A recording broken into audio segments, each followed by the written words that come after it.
Necesitamos crear la vista detalle de producto, con lo que implementaremos un ejemplo de enrutamiento con parámetros dinámicos y renderización del lado del servidor.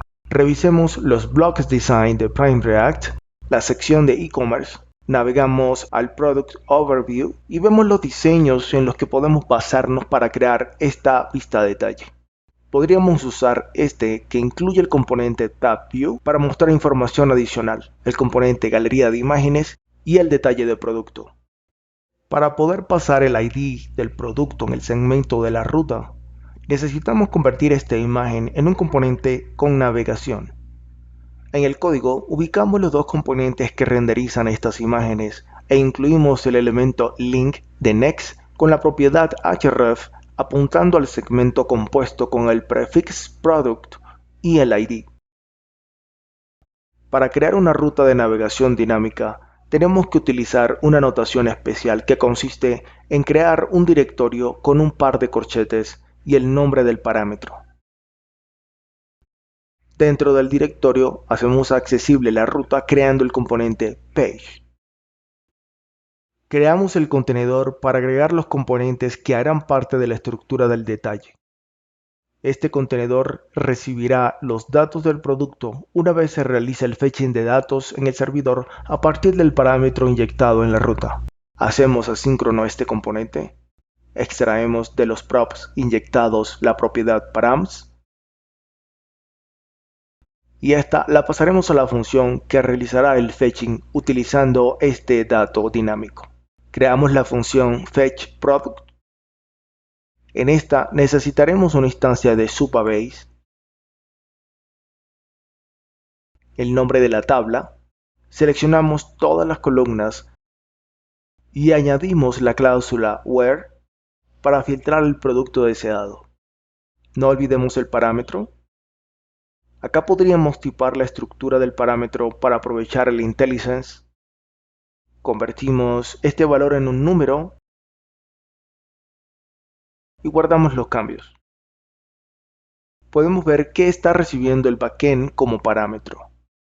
Este console no lo veremos en el navegador, sino en el terminal integrado, ya que esta función se ejecuta en el backend. Acá vemos el producto filtrado desde la base de datos y el parámetro ID que se envió en la ruta. También podremos incluir parámetros de búsqueda como son los query parameters.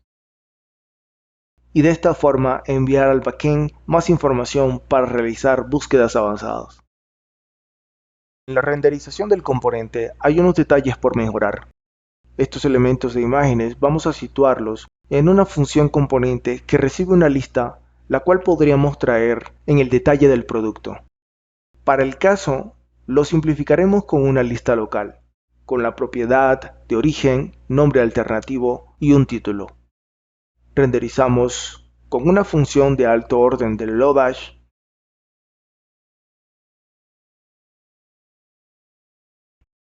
Revisamos los cambios y parece estar lista esta renderización. Probemos el routing dinámico desde la lista de productos. Ahora realicemos algo de refactorización para llevar cada componente al directorio correspondiente. Iniciemos con el componente TabView, que es un componente de presentación. A este debemos pasarle los datos de presentación y los respectivos handlers de interacción con el usuario. Creamos el directorio de panels y la respectiva función componente. Insertamos el contenido del componente y traemos los imports requeridos. Agregamos el componente al contenedor. Podemos seguir extrayendo componentes de presentación como el de galería de imágenes. Creamos el directorio de carrusel de imágenes, su respectiva función componente. Llevamos este bloque de código responsable de renderizar la galería. Actualizamos el import y el nombre de la propiedad con la información de la imagen.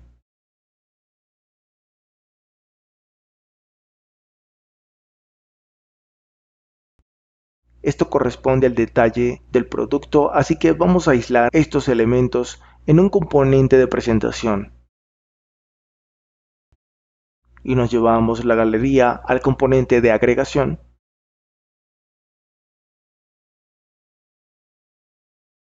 Actualizamos referencia.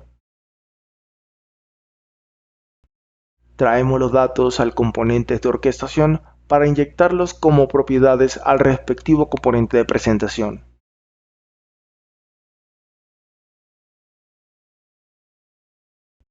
Guardamos los cambios y vemos que renderiza la información del producto a partir del enrutamiento con parámetros dinámicos junto con el fetching de datos del lado del servidor.